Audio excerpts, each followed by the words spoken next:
এখন আমরা যে বিষয়টি নিয়ে পড়ব তা হচ্ছে অনুব্যাপন বা ইফিউশন। এর সাথে যে বিষয়টির সম্পর্ক সেটি হচ্ছে একটু আগে আমরা যেটি আলোচনা করলাম, অর্থাৎ ব্যাপন এবং অনুব্যাপন। একটু আগে আমরা দেখলাম ব্যাপন অর্থ কি এবং ব্যাপন বলতে আমরা আসলে কি বোঝাই। ব্যাপন হচ্ছে কোনো পদার্থের অধিক ঘনত্বের স্থান থেকে আস্তে আস্তে তার কম ঘনত্বের স্থানের দিকে পরিব্যাপ্ত বা ছড়িয়ে পড়ে একটি ভারসাম্য অবস্থার তৈরি হবে, সেই বিষয়টিকে আমরা বলি হচ্ছে ব্যাপন। এখন কথা হচ্ছে অনুব্যাপন কি। মনে করি আবারও একটি বেলুনের মধ্যে গ্যাস আছে, ধরি কার্বন ডাই অক্সাইড গ্যাস আছে এই বেলুনটির মধ্যে। এখন আমি যদি এই বেলুনের মধ্যে একটি ছিদ্র করে দেই তাহলে কি ঘটনা ঘটবে তোমরা নিশ্চয়ই সবাই জানো। এই ছিদ্র দিয়ে সজোরে এই কার্বন ডাই অক্সাইড গ্যাস বের হয়ে আসবে এবং খুব তাড়াতাড়ি এই বেলুনটি চুপসে যাবে। কি হলো এখানে এবং কেন হলো, কিভাবে হলো এই ঘটনা? চিন্তা করো, যখন ছিদ্র করা হলো তখন এই গ্যাসের মধ্যকার বেলুনের ভিতরে যে গ্যাস আছে তার জন্য এবার দুইটি পরিবেশ, একটি হচ্ছে বেলুনের ভেতর এর পরিবেশ আর একটা হচ্ছে বেলুনের বাইরের পরিবেশ। চিন্তা করো কোথায় চাপ বেশি।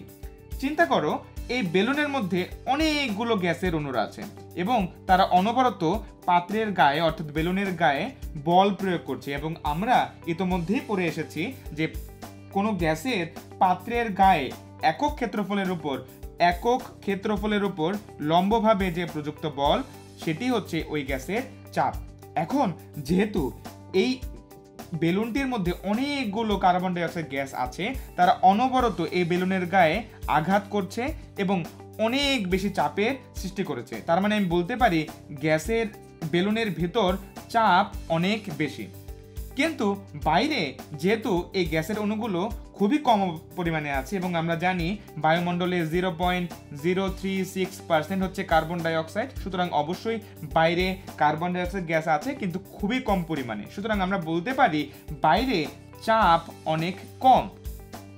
এখন যখন ছিদ্র করে দিলাম তখন বেলুনের ভেতরে চাপ অনেক বেশি, বাইরে চাপ অনেক কম।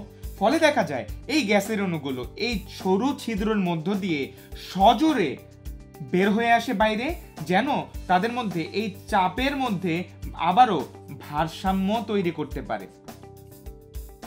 এই বিষয়টিকেই বলা হয় অনুব্যাপন। অর্থাৎ কোনো গ্যাসের অধিক চাপের স্থান থেকে কম চাপের স্থানে সরু ছিদ্র দিয়ে গ্যাসের সজোরে বের হয়ে আসার যে প্রক্রিয়া, আমি আবারও বলছি, কোনো গ্যাসের অধিক চাপের স্থান থেকে কম চাপের স্থানে সরু ছিদ্রপথ দিয়ে সজোরে বের হয়ে আসার যে প্রক্রিয়া তাকেই বলা হয় অনুব্যাপন। তাহলে একটু চিন্তা করো যে অনুব্যাপন হচ্ছে চাপের পার্থক্য থাকবে এবং অধিক চাপের স্থান থেকে কম চাপের স্থানে যাবে, সেটি হচ্ছে অনুব্যাপন। আর ব্যাপন ছিল কি অধিক ঘনত্বের স্থান থেকে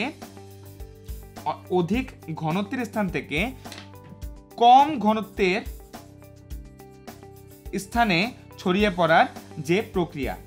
এই ক্ষেত্রে বাইরের চাপের কোনোই প্রভাব ছিল না, কিন্তু অনুব্যাপনের ক্ষেত্রে বাইরের চাপের প্রভাব আছে এবং ভিতরে এবং বাইরে চাপের পার্থক্যের কারণে এই সরু ছিদ্র পথ দিয়ে গ্যাসের অণুগুলো সজোরে বের হয়ে আসে এবং এই প্রক্রিয়াই হচ্ছে আমাদের অনুব্যাপন।